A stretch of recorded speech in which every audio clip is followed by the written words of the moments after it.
Morning, ladies and gentlemen of the press. My governor and I continue to work hard to build strong international relationships on behalf of the people of the territory. Today, I'm pleased to bring you an update on our latest efforts.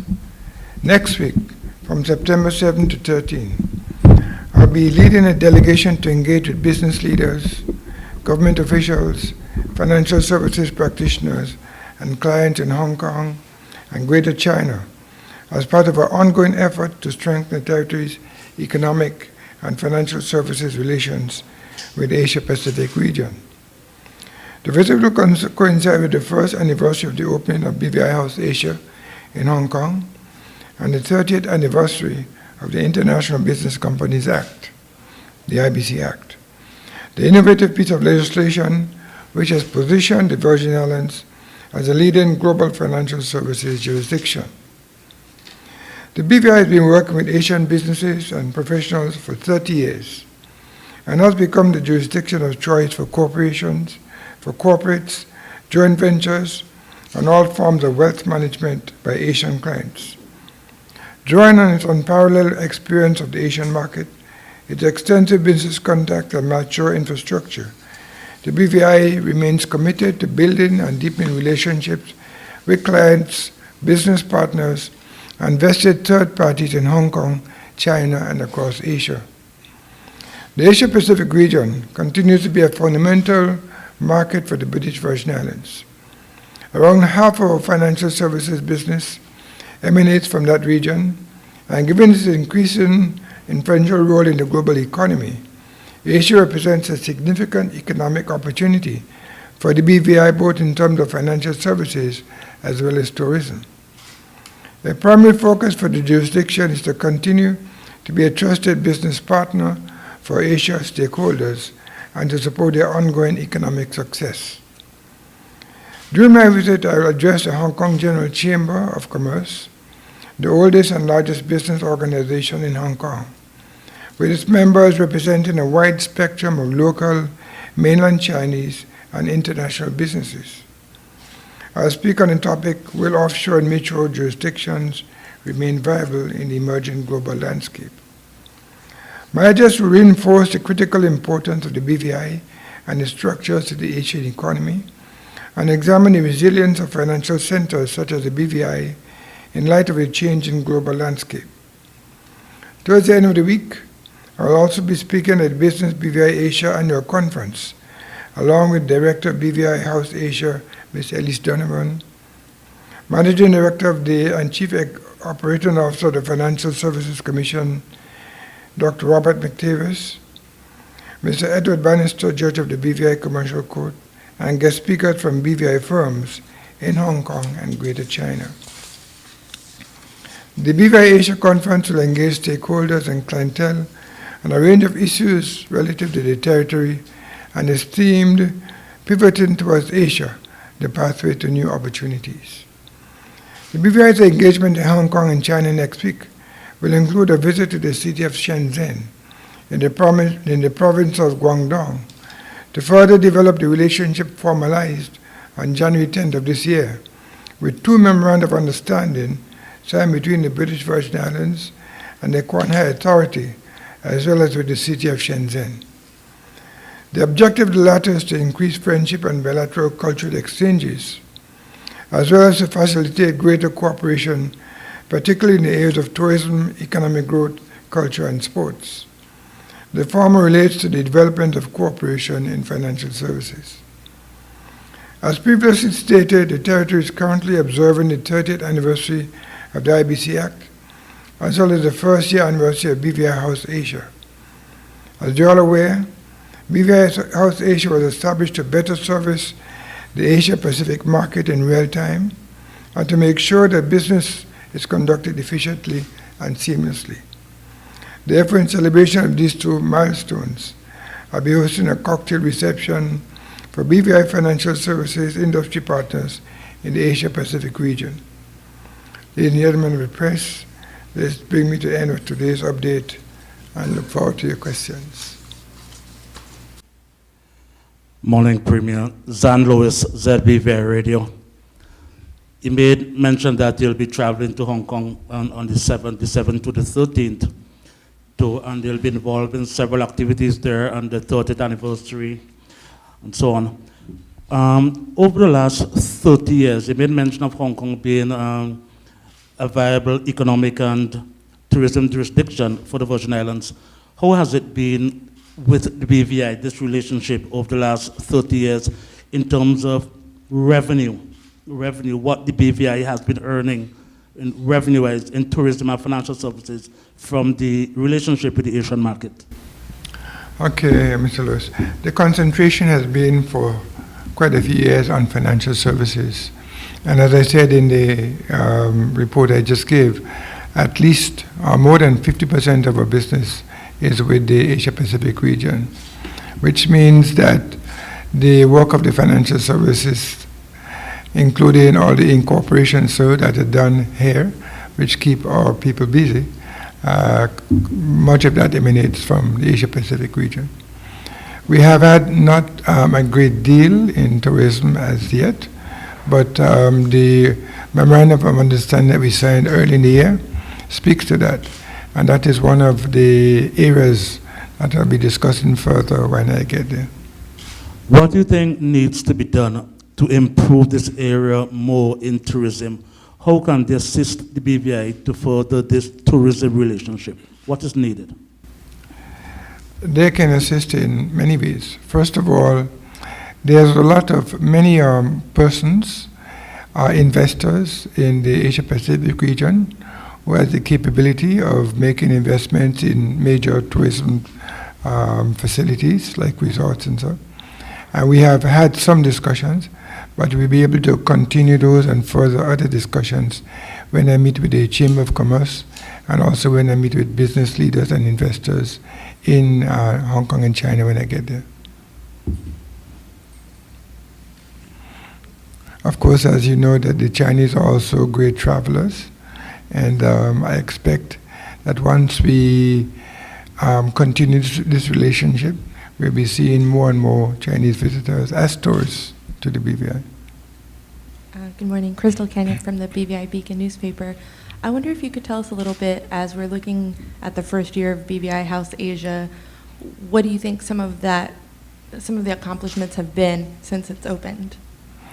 The BVI House Asia, once it was open, the purpose was really to be on the ground in China, in Hong Kong, just as many of our competitors are also there on the ground, representing and promoting the BVI as a jurisdiction, as really as the jurisdiction of choice. We have a head start because it's long been established that in that region, BVI companies are used very often. But we want to be able to further cement that relationship and also to be able to widen the kind of services or kind of products that are used in that region.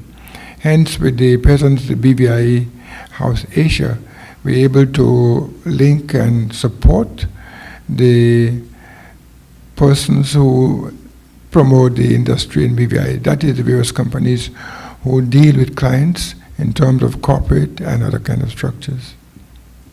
So just a quick follow-up. Anything in terms of measurable changes, any differences that you've noticed or that you've heard about from the folks who are there on the ground at BVI House Asia?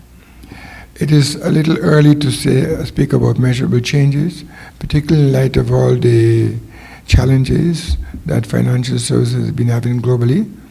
But what is good is that we're able to maintain our contact and a relationship with our clients, and that is being maintained. And we expect, as we continue to our presence there and continue to promote our territory, that this will grow. You made mention, sir, that you'll be going to Shenzhen to follow up on that memorandum of understanding. And you spoke about the need to increase friendship and also greater cooperation, sports and culture. What are you looking for where that is concerned? The memorandum speaks to increasing culture, friendship, etc., and also speaks to increasing economic cooperation. And that's when I spoke about tourism and what the relationship can provide for us, given the reality that there are quite a number of investors in the region who has the potential and the ability to invest in the BVI. As you would have seen in the recent press, many of the leaders of the other countries in the Caribbean are also beaten apart to China. Let's switch for a while now, Premier. Let's go to the House of Assembly. When the House of Assembly was last adjourned a few weeks ago, the situation was that there was no quorum, and also the leader of the opposition, with the support of other members, would have written to the Speaker saying that the adjournment of the House was not necessary because there was no quorum. What I'm asking you, sir, at the last sitting, when the House went back into sitting from recess, first of all, was there a quorum? And also, were you aware that there was no quorum when the House resumed because the Mays, first of all, re-entered the House? Were you aware that there was no quorum when the House came back into sitting? We were aware after we got into the chamber that there was no quorum. It was brought to the attention of the Speaker. I think the person who brought it to the attention of the Speaker was Honorable Skelton. And the Speaker then followed what was protocol according to standing orders, and subsequently the House was adjourned. But is it normal, sir, for the House to resume and determines after its resumption if there's a quorum, or that determination comes first before the House resumes? Now, once the House is called, a member would bring to attention that to the Speaker that whether that there's no quorum.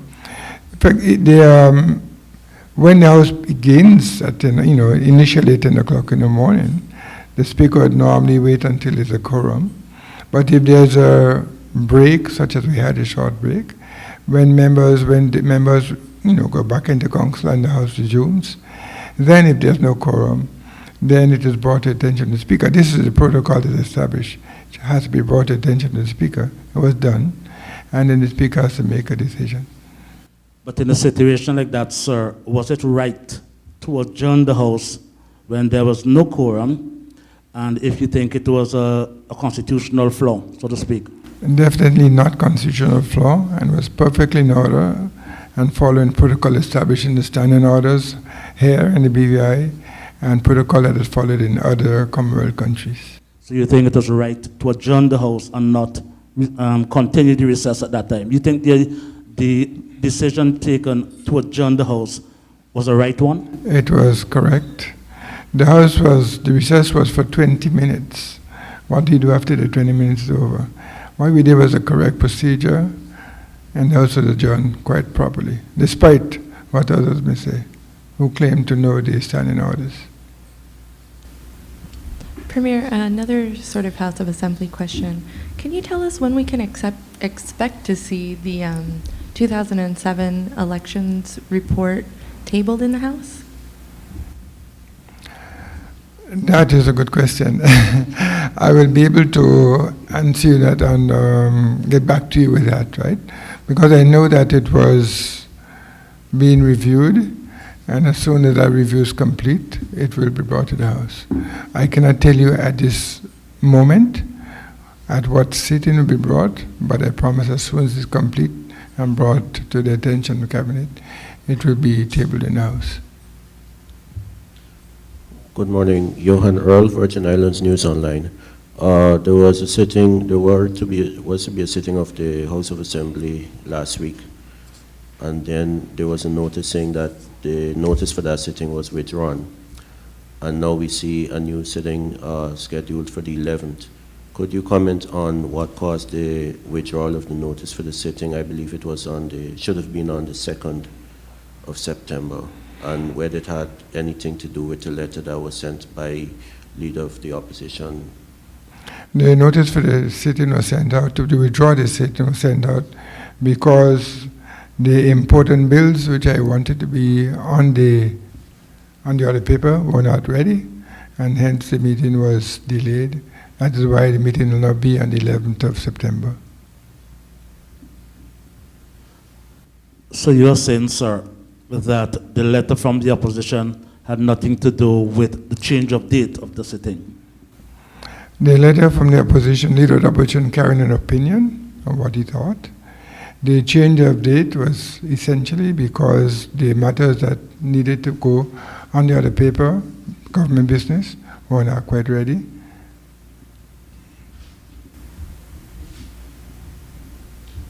I want to ask about another update that you've been keeping us posted on periodically, which is the Prospect Reef development. I think the last news we had was that the company was completing a feasibility study. Have you heard back from them, or have you decided not to go forward with that company? No, I think I have had no recent information. I know that there was some exchange of correspondence between my office and the company about a development agreement. I have not been in contact recently to determine exactly where that is. Sir, the situation with the cruise ship here and the piles continue to create much talk despite the explanations given.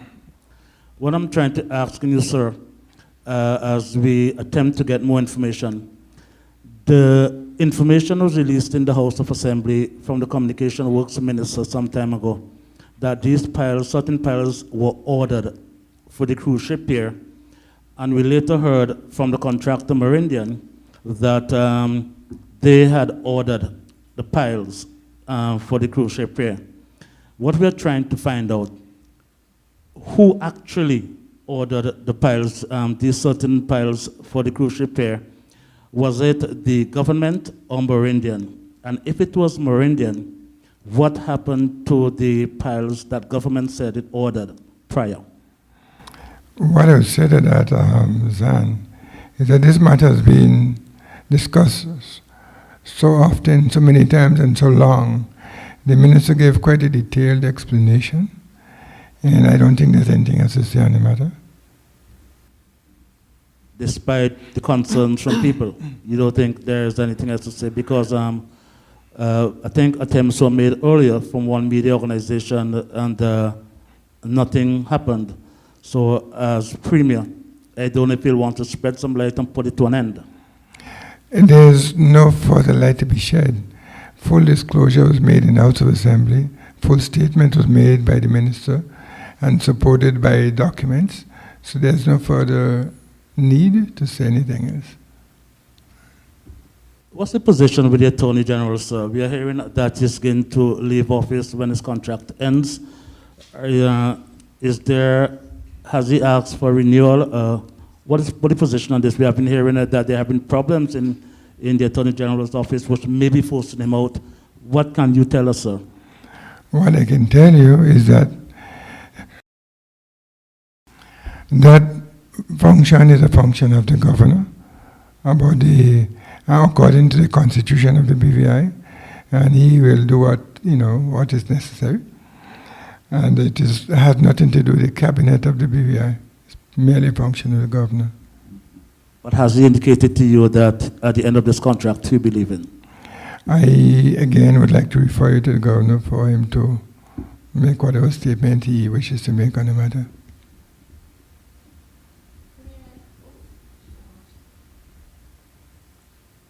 There we go. I understand that the 2013 festival report was completed some time ago. Can you tell us what the holdup is for getting that laid on the table and published? It will, of course, be laid on the table. I have not seen it as yet, but it will be laid on the table once it's received by the cabinet. So what the latest you can tell us as regards when the BVI was blacklisted by France a few months ago? I can remember some time ago you made mention of discussions are taking place and will happen soon. What you can tell us on that now? What I can say is that we have made all the necessary changes in order to be able to respond adequately to the French. The French are satisfied with our responses, and they will be reviewing our standing. But I cannot tell you that it has been done as yet. But as soon as it's done, we will let everybody know. Yeah. So at this time, do you know when we can expect word, good word? I believe that we can expect good word based on the performance, but I cannot say when precisely that will happen.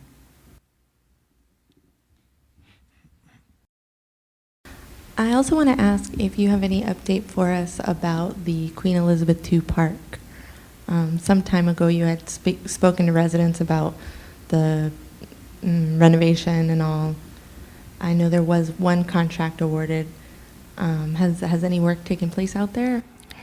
The work is ongoing in the Queen Elizabeth II Park.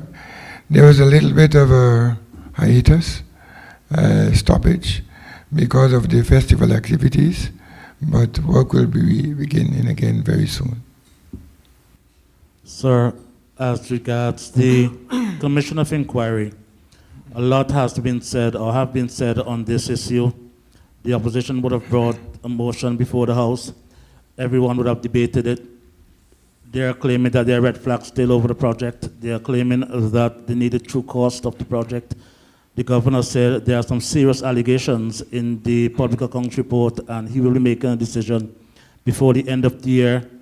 After all of this, sir, and after listening to what the opposition claimed are red flags, and the auditor's report and the witnesses' statements, do you see it fit, sir, as the need for a commission of inquiry at this time? Do you think there's need for one? We have maintained all along there's no need for inquiry because there's nothing done was wrong. We have made the necessary statement. We've debated the matter in the House of Assembly for everybody to hear. And the records of that debate is available for everybody to review.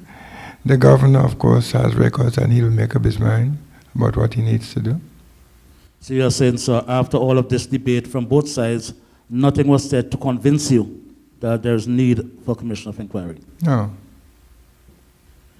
Sir, the police seem to be frustrated, judging from what was said by the Commissioner of Police recently, as regards work they need to do, and the city police need to be comfortable in order to carry out their duties effectively. The City Western Police Station is breaking down. Work needs to be done there. The Eastern Police Station has problem, no funding. The Rotong Police Station, no funding. What's the problem? We understand that there are some issues with some of the police stations. I myself have visited the Western Police Station. I've asked the Public Works Department to secure the necessary figures for its repair and to do the necessary BQs for an advertisement. Once that is complete, the matter will be taken up and the repairs will be done. But why is there no funding for the police, sir, in light of the efforts, in light of what would have said by you and other persons that giving the police necessary resources and making sure that they're happy to carry out their duties? They're also claiming that there's no money. There are 24 vacancies. They have 10 persons already recruited, but they have no money to pay salaries. They were not given any money in 2014 to pay salaries. Why no monies are being... That's what the police commissioner said. That's not the statement they should make, that there's no money to pay salaries. We are paying the salaries of all the police officers who are there at the moment. Right? At the beginning of the year, the budget is apportioned to all the various ministries and to the governor's group as well. It is within the ministries to be able to allocate the monies to the things that are necessary. And sometimes, even within a ministry, you can move money from one thing to the next. Depends on resources that is there and what the priorities are. No, what I'm saying, sir, he didn't say that there is no money to pay salaries. What he says that there are 24 vacancies. 10 police persons would have already been recruited to fill these vacancies, but they cannot be taken on because no money had been given by government to them in 2014 to pay these 10 policemen. So they're saying they cannot be recruited because there's no money to pay their salaries. when the budget is prepared, what is taken into account is the salaries of people who are on the payroll and those who are expected to be on the payroll very shortly. We would not put monies in the payroll for somebody who will be recruited 1 year down the road. 1 year down the road, monies will be provided for those individuals. However, where it is necessary, monies will always be provided for additional staff, whether it's police or in any other ministry of the government.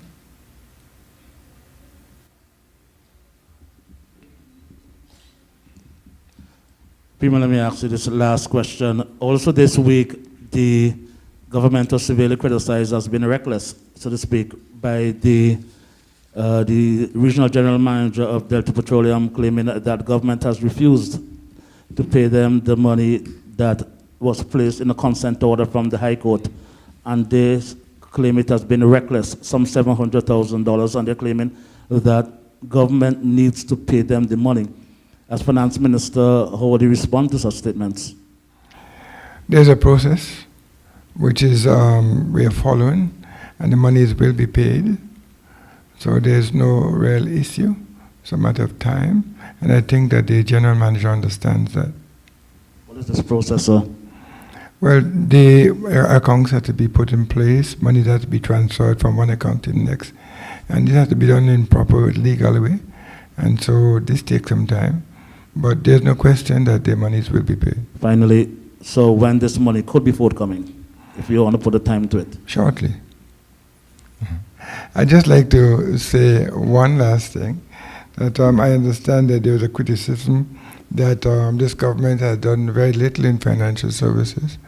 I like to say that the criticism obviously came from people who were not au fait with what's going on in the financial services sector. Right? I'd like to also just point out just a few of the things which we are doing in the financial services sector to make sure that the sector continues to contribute to the British Virgin Islands. For example, we introduced financial services into the schools, into high schools, training, so that the people of the BVI could become involved in the sector more than they have been in the past, having been prepared by the educational experience. We're also opening the office, as I mentioned earlier, in Hong Kong, so we'll be able to solve the industry there in real time and help to create further growth. We also created an International Tax Authority.